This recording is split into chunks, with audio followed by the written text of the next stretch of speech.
Guys, it looks like this port strike ended in only 3 days. Now, it ended, but from what I'm reading on my phone, it looks like this end is only temporary, right? It's just a quick end to a bigger situation that they really haven't figured out just yet, but they put the workers back to work as soon as possible. I'm just going to read it from my phone. It says the port strike ends as workers agree to tentative deal on wages and contract extensions, right?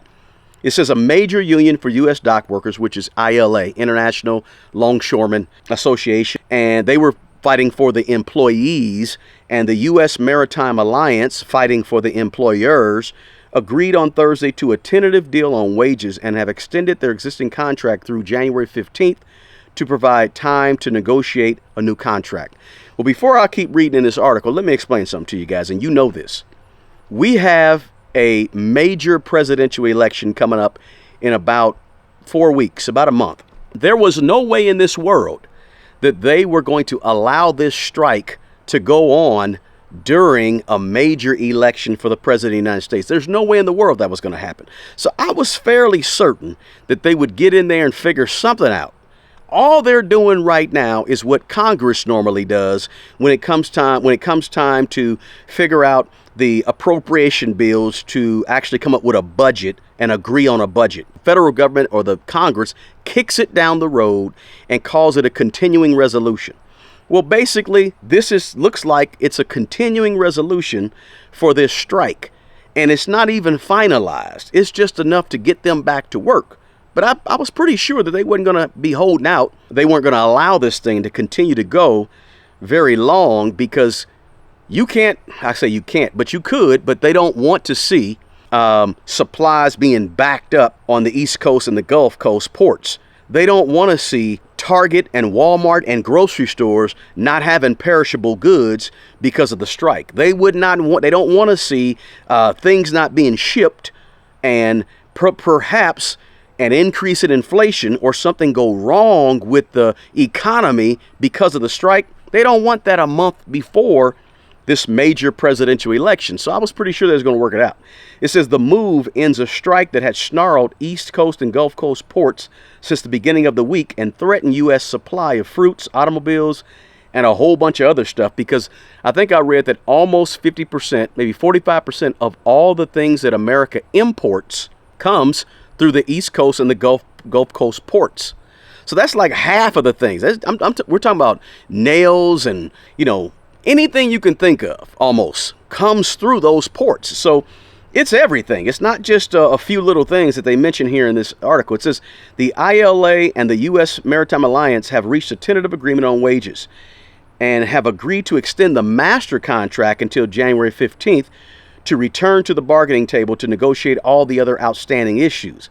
ILA wages will increase 61.5% over 6 years under the tentative agreement. Remember, they wanted 77% over 6 years, but they settled for only 61.5% over 6 years as a wage increase. It says the Biden administration, acting Labor Secretary Julie Su, was an important administration liaison working with both the union and port ownership group to reach a deal at meetings held in New Jersey on Thursday.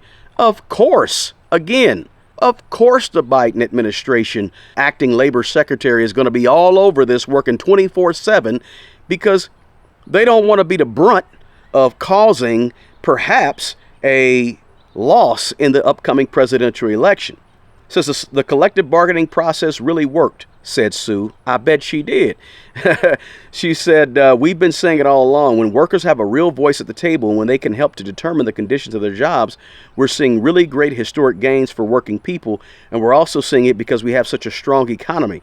Woo, she's working this thing, ain't she?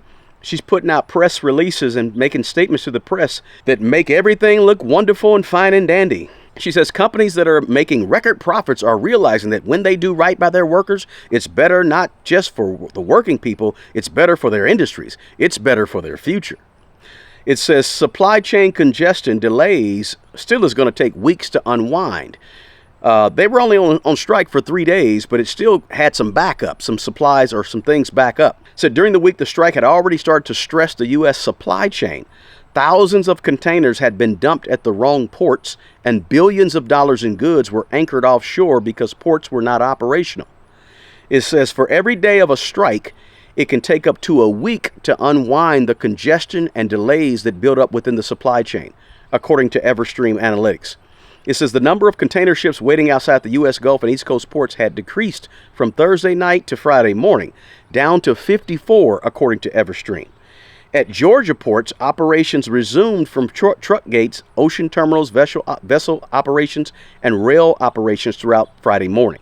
On Friday, that's today, guys, one of the largest ocean carriers, I'm not sure how to pronounce it, Hapag-Lloyd, confirmed the forecast for the supply chain recovery period, telling Reuters it expected it to take 3 to 4 weeks just to catch up on missing out those 3 days that they were on strike.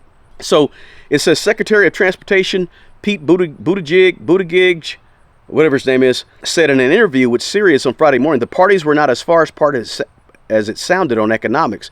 They were strong positions, strong. So basically, guys, what we have is we have President Biden making sure that he put those people out there, Secretary of Transportation, and of course the Secretary of, what was she? Sue was the Secretary of Acting Labor Secretary. So that he put these people out there to work and said, guys, we got to get this thing done. This cannot be the cause of our party losing the presidential administration. We cannot have this thing happening right now. You better get out there and make this happen. I don't care what you do. So that's what happened, guys. And they got it worked out. But guess what? It ain't all the way done. They still have to do a whole bunch of negotiations. This was just to say, don't screw things up before this election. Go ahead and go back to work. We'll make this little tentative deal until January. But in the meantime, we'll be negotiating. But don't mess this economy up right now, because this is way too important for you labor union people to be messing this thing up right now. We don't want to do it. Get out there and make it happen, Secretary of Transportation, Secretary or Labor Secretary. Get out there and make this thing happen 24/7. I don't care what you do. This thing cannot impact the economy. And so today you had wonderful, glowing news come out about the economy and about the the jobs. Was it jobs that came out today, or was it no? We had jobs. I think the jobs. One of the jobs reports came out today. But listen, it's politics behind this thing. Let's keep it real, right? I'm not mad at them. I'm just saying that understand what you're watching when you're watching this stuff and you're listening to the propaganda and you're listening to what they say about what's going on. Listen with a third ear, because there's a reason they wanted to get this thing squashed so quick. Very important to do, especially being in this right smack dab at the tail end of an election season that is critical. Right? So I just want to bring you guys this quick update, because I know I said I'd talk about it a little bit no matter what happened. I wanted to bring you this quick update to say it is at the point where they just kick the can down the road. Hopefully they can get a deal done and it won't come to a stalemate again. But at the same time, that's where we are. I hope that helped you out, guys. Listen, if you got any value, smash that like button for me. Appreciate you. Talk to you next time. Until the next video, peace.